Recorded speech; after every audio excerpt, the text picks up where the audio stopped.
et autre chose. Voilà.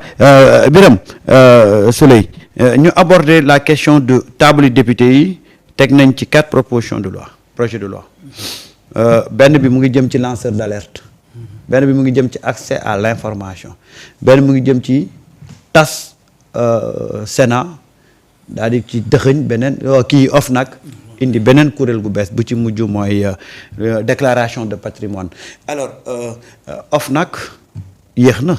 waaw OFNAC moom c'est une vieille revendication je crois que Waly Diouf Bodian va pousser un ouf de soulagement. Parce que il a toujours plaidé pour que ñu tas OFNAC à juste raison. Parce que nag amul woon benn raison bu tax ñu jël Serigne Gueye Diop Serigne je dis Serigne Gueye. Bassirou Gueye Serigne Bassirou Gueye alors bàyyi ko OFNAC mu toog te OFNAC dossier yi mu war a régler dafa bëri. y a énormément de dossiers d'enrichissement illicite. surtout yu nga xam ni véritablement bu ko OFNAC bu ñu choisir OFNAC bu fekkee ni classé wu ko sans suite alors ça va bouger. Oui. Et il faut dire que ñu ngi jógee ci régime bu nga xam ni enrichissement illicite dafa fa bari.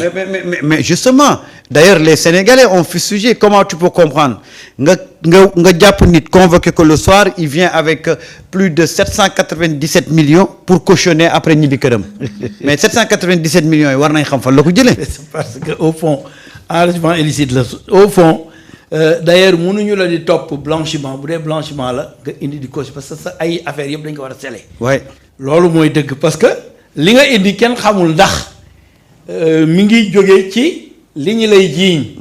maanaam mën nga jël 5 milliards fexe ba am ca 15 milliards.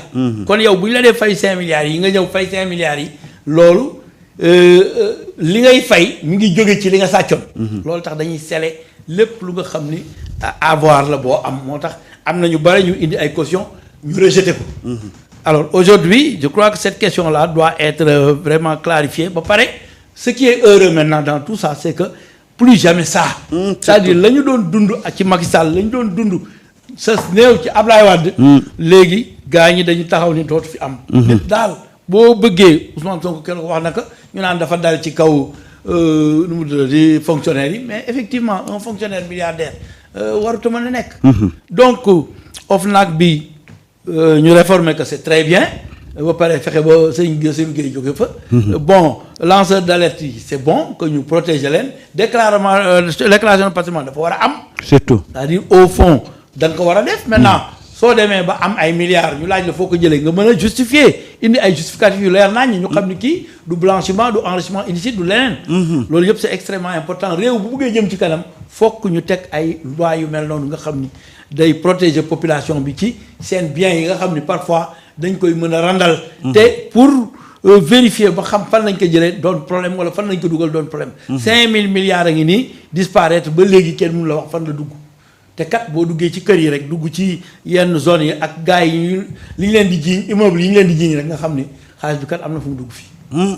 Alors rapidement ñu jeexalee ko ci les engagements que le Premier ministre a pris en faveur du secteur privé li mu ci wax ci forum bi mu doon def nee na la digitalisation de l'administration pour fluidifier et sécuriser toutes les démarches. Le deuxième engagement c'est la stabilisation du cadre réglementaire afin d'offrir prévisibilité et confiance. Beneen bi mu ne le troisième engagement c'est de dialoguer régulièrement avec le secteur privé dans le cadre d'une concertation structurée et permanente. xam nga secteur privé moom mooy secteur bi créer richesse. mooy secteur bi créer emploi. donc secteur la bu ñu war a sécuriser waaye secteur la bu nga xam ne dañu war a am modèle économique. modèle économique. une entreprise day am modèle économique ñu xam. kan mooy partenaire am. xam yan produit lay def xam yan activité lay dem xam yan segment de client la am xam yan clientèle la am xam yan ressource lay am. loolu yëpp il faut ñu xam ko ba mu leer naññi entreprise bi mën a dox parce que li ñu doon gis ci entreprise yi fi nekkoon mooy secteur privé benn ca ña ma ko war a wax dañuy dem sës ak état maanaam di jël marché état di ko surfacturer bu ko defee seen richesse yëpp fa lañ koy jëlee loolu il faut que mu dañ. tout à fait.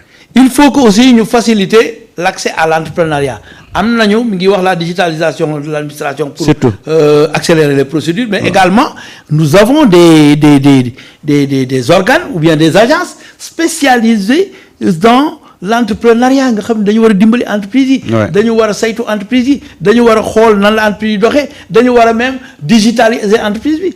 Quand on parle de digitalisation de l'entreprise, c'est-à-dire formaliser, c'est-à-dire moderniser, fexe ba entreprise bi di am gain en temps, n'est-ce pas, et en efficacité. Surtout. Loolu c'est extrêmement important. Loolu mooy moderniser nga xam ne véritablement la nga doon def muy jël temps bu bare en un temps record da nga koy def.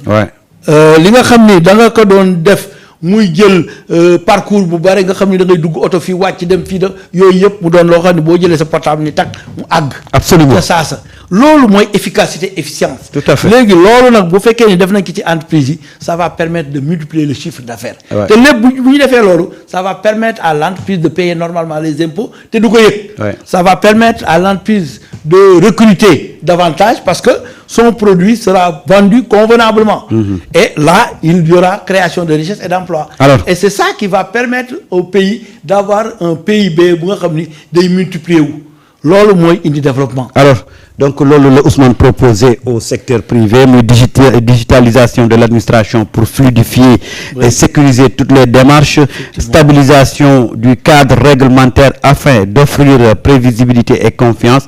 Troisième, dialoguer régulièrement avec le secteur privé dans le cadre d'une concertation structurée et permanente en vue d'une amélioration constante du climat des affaires. Voilà. Alors, le dialogue aussi c'est extrêmement important. C'est toujours important de dialoguer avec le secteur privé pour savoir quelles sont les difficultés du secteur privé. Ba pare le secteur privé li ma wax ci journaliste yi loolu laay wax waruñu nangu seen biir ñu nga xam ne dañuy ñëw di def leneen lu nga xam ne day yàq secteur privé bi. war nañu assainir le milieu. Il faut assainir. fexe ba ku nekk ñu xam yaay kan. ak looy def. ak la ngay am fan nga koy jëlee def une concurrence saine bu ko defee aussi. ñu fexe ba dimbali leen ci même impôts yi. Parce que pour moderniser les entreprises on peut parfois dire que képp ku digitaliser sa entreprise am modèle économique bu leer dinañ la may 6 mois boo xam ne doo fay impôt. Ça va inciter les gens à aller vers la digitalisation. Parce que digitaliser ou bien formaliser c'est pas payer des impôts. C'est augmenter le chiffre d'affaires de l'entreprise. Tout à fait. Maintenant, quand le chiffre d'affaires est augmenté, le paiement sera facile. Alors, énergie, plus de 500 milliards attendus. Des investisseurs privés turcs prévoient de mobiliser 9 milliards de dollars, soit un peu plus de 5 milliards de francs CFA dans le secteur de l'énergie au Sénégal, a informé donc M. Moustapha Sokhna Diop, ambassadeur du Sénégal en Turquie, sans compter les investissements consentis dans le domaine agricole, de la construction, etc. Donc, les investisseurs turcs aujourd'hui sont prêts à investir 9 milliards de dollars, soit 5 000 milliards de francs CFA. Ça équivaut presque à la somme que nous recherchions pour le redressement économique. Looloo tax dox baax. waaw dox dem waxtaan ak nit ñi fexe ba yóbbaale ñi nga xam ni kat ñooy évoluer ci secteur d'activité yi. bu ko defee ñoom it ñu waxtaan ministre ya fa dem waxtaan ak ministre yooyu bu ko defee ñu xool nan la ñuy liggéey ensemble pour mën a véritablement suqali Sénégal parce que ñoom bu ñu ñëwee di liggéey ci liy suqali Sénégal ñoom it dañ fi am la nga xam ni dina suqali seen réew mooy la relation.